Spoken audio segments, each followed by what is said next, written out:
ईश्वर मान्दिनँ भन्न मिल्छ, तर ईश्वर छैन भन्न मिल्दैन, किनभने ईश्वरले नै सृष्टि सिर्जना गरेको हो।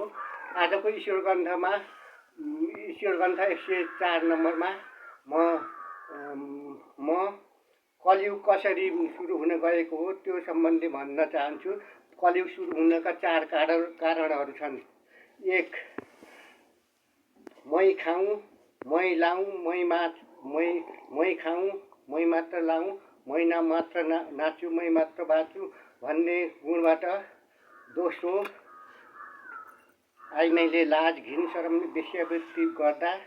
तेस्रो, मानवभित्र सभ्यता, चेतनता, ज्ञान, विवेक, चरित्र, हत्या, हिंसा, शुभ बोली, नम्र बोली, नैतिकता, सहयोगी भाव, शुद्ध आहार विहार, सत्य साँचो नबोल्दा।